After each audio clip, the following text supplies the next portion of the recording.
안녕하세요. 주접입니다. 지금 제가 선글라스를 끼고 있는데 카메라 보면서 얘기하면은 좀 말이 잘 안 나옵니다. 네, 평소에도 말을 잘 못하는데 이제 카메라까지 더 보고 있으면 더 말을 못하니까 이제 부득이하게 이제 선글라스를 좀 썼습니다. 좀 양해 부탁드립니다. 오늘 제가 얘기하고 싶은 거는 그 신천지 관련된 얘기를 좀 하고 싶어서 그러는데요. 그 얼마 전에 그 신천지 이만희 교주가 그 사과 기자회견을 했죠. 그러니까 저도 신천지에 대해서 좀 얘기할 게 있습니다.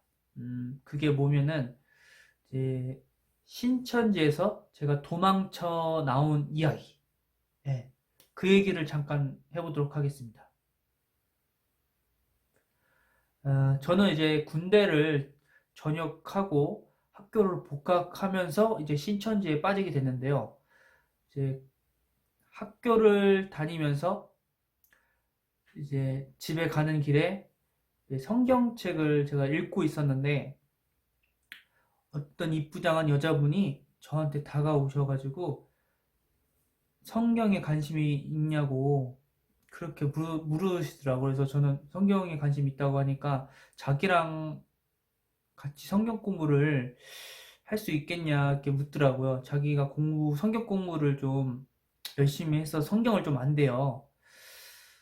그래서 저는 뭐 오케이 했어요. 또 마침 제 근처에 살고 저보다 한 두 살인가? 나이가 저보다 약간 많은 누나였는데, 그래서 그 누나가 그러면은 그 근처 도서관에서 일주일에 한 번 만나서 이제 한 시간 반 동안 성경 공부를 했습니다. 그래서 저는 그 말씀을 그 누나를 통해서 이제 배웠죠. 제가 근데 여기서 잠깐 그 기독교에 좀 빠지게 된 얘기를 좀 할게요. 이제 저는 군대 가기 전에도 기독교인이었고, 군대 나온 후에도 기독교인이었어요. 교회를 열심히 다녔죠. 특히 군대 있을 때 교회를 좀 더 열심히 다녀서 신앙심이 엄청 깊어졌다고 해야 되나? 음.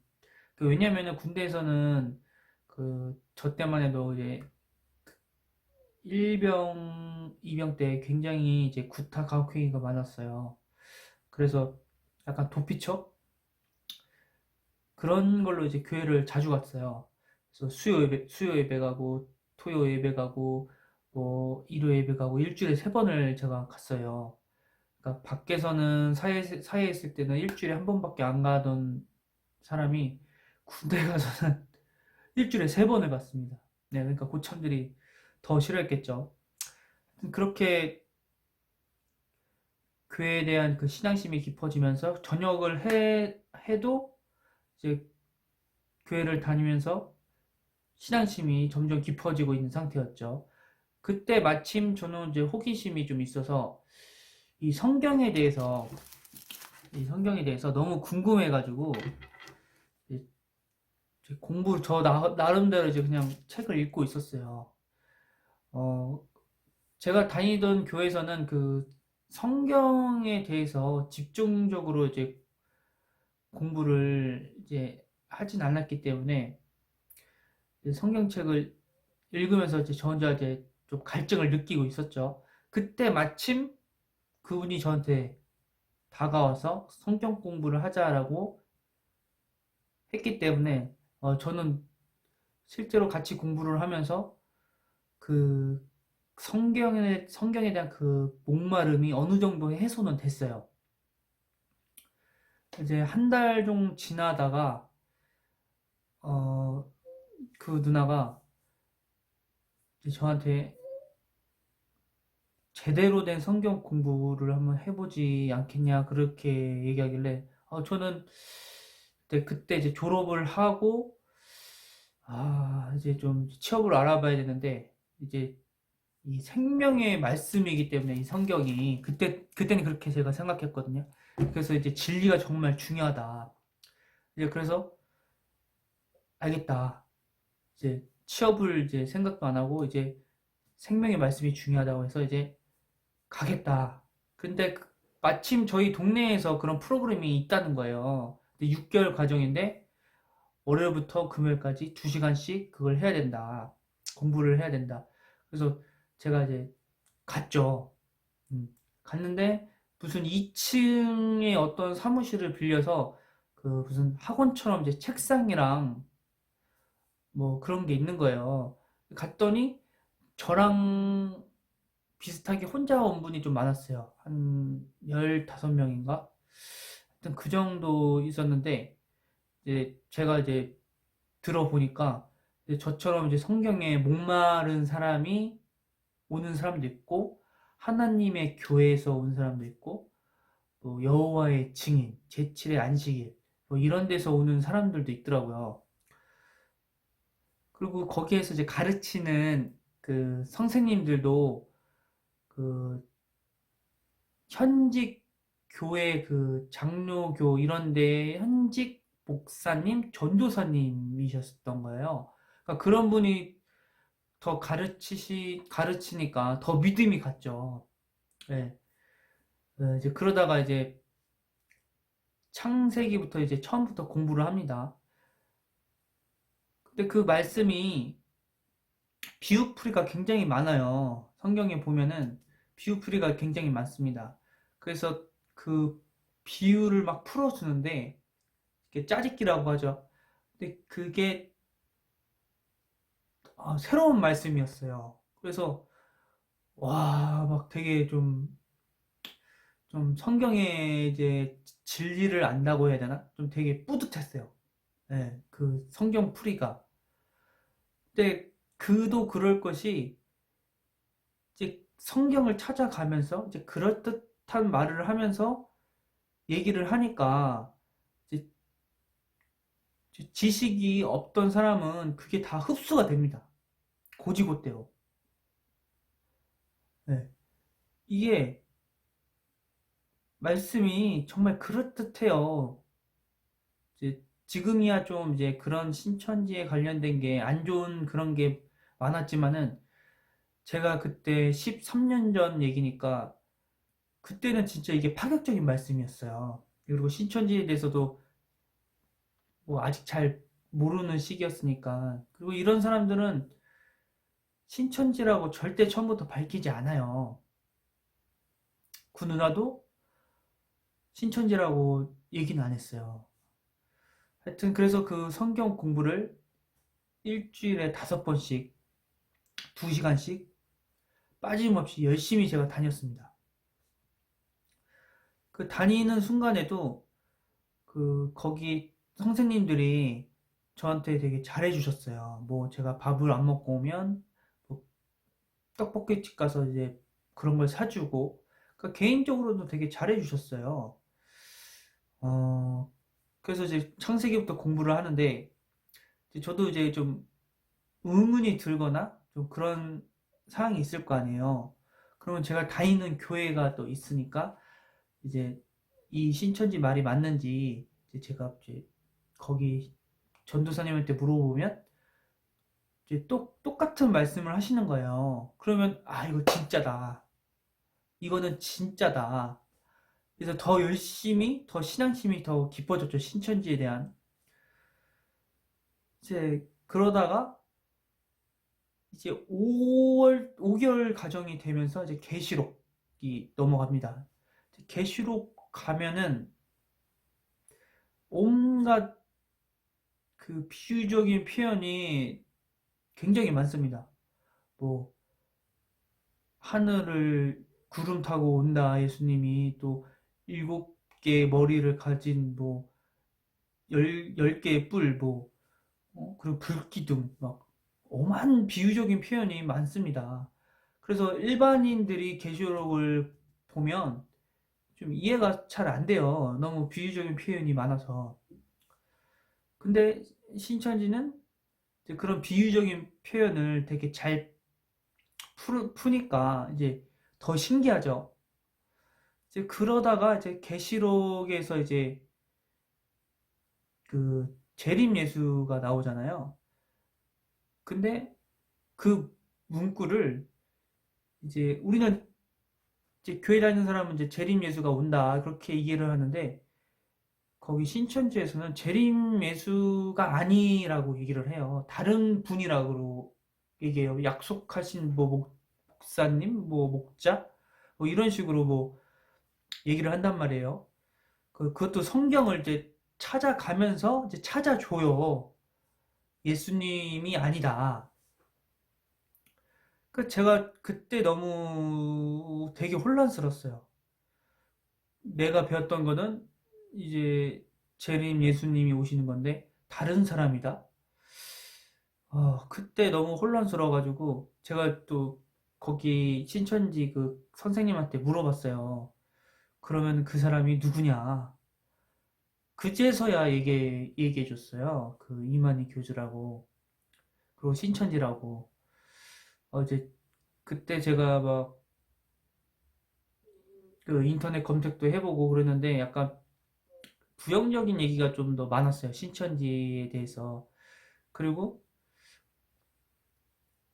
제가 아는 그 교회 가서 좀 그 신천지에서 가르치던 그 재림 예수고 그거에 대해서 좀 얘기를 했습니다. 제가 신천지라고 밝히지는 않고 그럼 말씀이 좀 다른 거예요.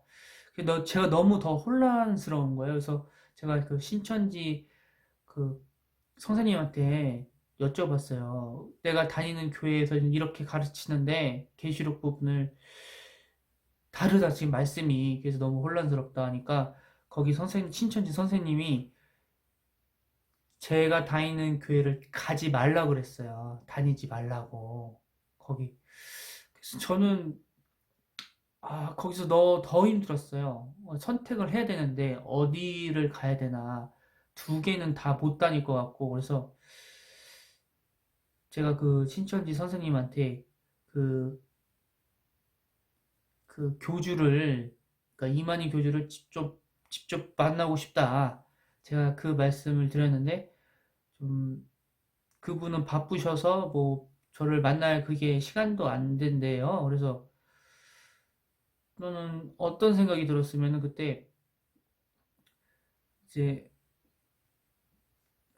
하나님은 이제 한 마리의 소중한 양도 되게 중요시 여기는데 이 재림 예수라고 하는 이 사람이 교주가 그거랑 또 이제 상반된 그런 뉘앙스로 그렇게 얘기를 하니까 아, 아닌 것 같다. 재림 예수가 아닌 것 같다. 저는 그런 생각이 그냥 딱 들었어요. 그리고 나서 제가 이제 여기는 다니지 말아야겠다. 신천지를. 그래서 제가 안 갔습니다. 거기를.